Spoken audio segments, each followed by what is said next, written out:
thương vòng aya thương vòng aya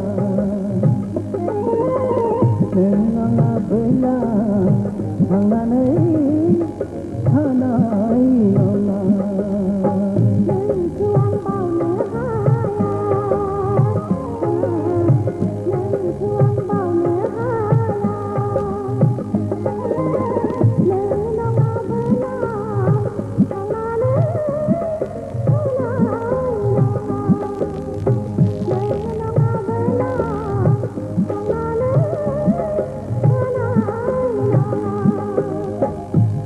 thương vòng aya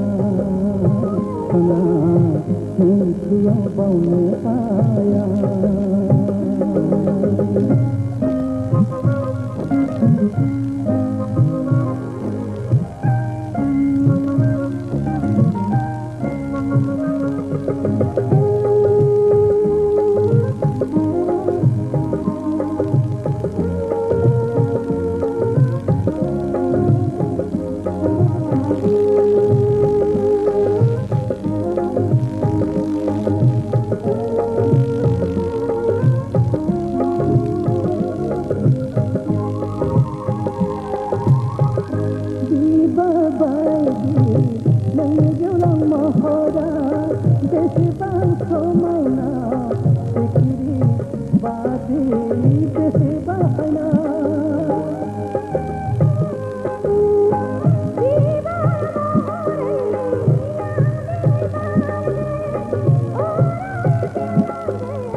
thương vòng aya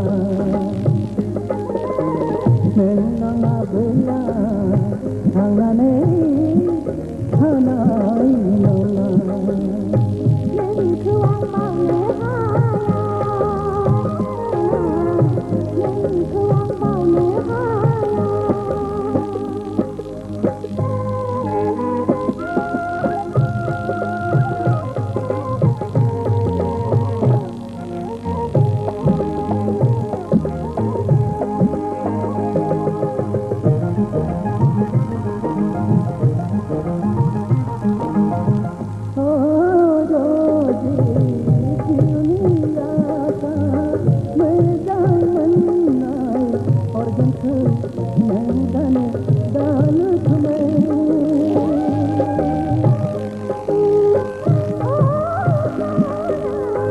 nên thương vòng aya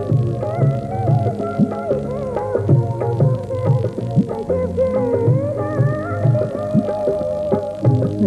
vòng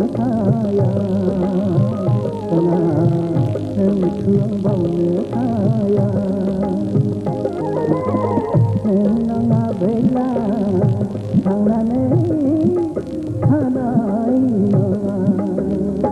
nên thương vòng aya nên thương